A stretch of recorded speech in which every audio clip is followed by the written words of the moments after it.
Charlene Andersson, a life devoted to education, empathy, and impact.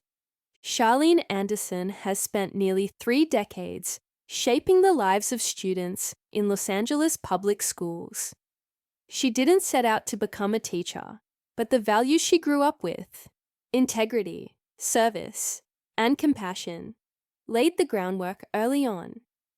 I grew up in a close family in New Jersey, she recalls. My parents taught us to lift people up. That stuck with me. After moving to California, Charlene began her formal education journey.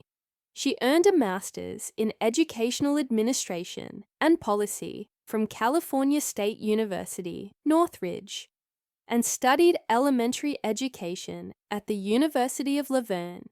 She later became certified as an educational therapist at the University of California, Riverside, giving her the tools to support students with diverse needs. Academically, socially, and emotionally, Charlene's teaching style is deeply personal.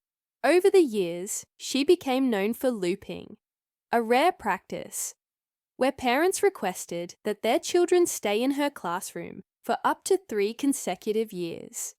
They felt safe, seen, and successful. She explains, "That's what every child deserves." Her classroom wasn't just a place for learning, it was a space for growth. In one case, a student who struggled socially found purpose in a class project on the Mars rover.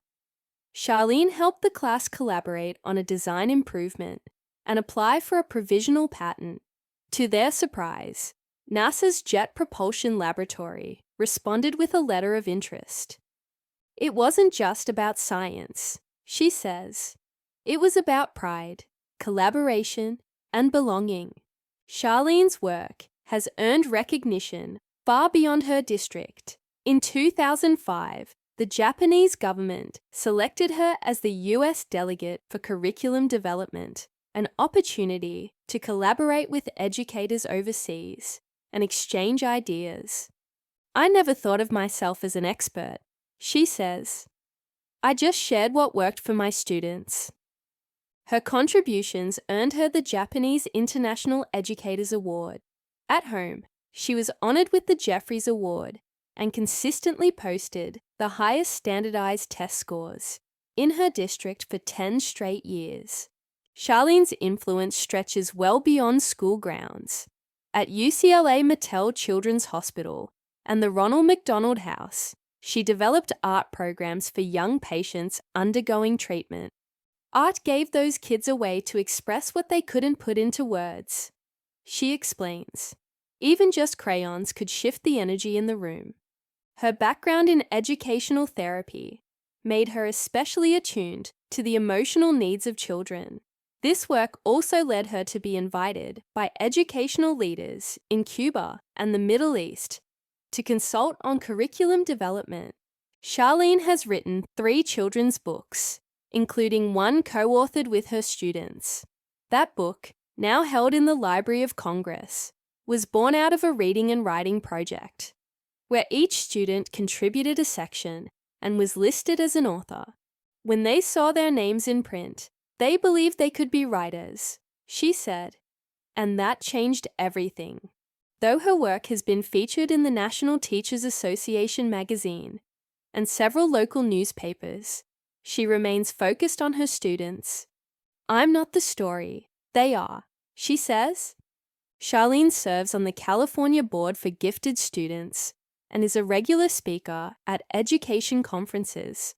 At one event hosted by the Association of the Gifted, she addressed more than 1,000 educators about how to support advanced learners through differentiated curriculum. "It's not about labeling kids," she says. "It's about helping every student grow from where they are." In another memorable example, Charlene helped a socially withdrawn student by arranging for him to attend a Los Angeles Rams game. She secured behind-the-scenes access and let him bring a friend. Years later, that student is now being recruited to play college football. That moment helped shift how he saw himself. Charlene reflects, Sometimes a little kindness makes a lifetime of difference. Charlene Andersson doesn't seek attention. She's not interested in awards or accolades. She's focused on students, their stories, their growth, their sense of self. I just try to show up every day and give what I can, she says. And when a student finally says, I get it, that's everything. Her story isn't about fame. It's about what happens when education is grounded in empathy, patience, and the belief that every child has value. In a world that often overlooks the quiet heroes, Charlene Andersson reminds us what true teaching looks like.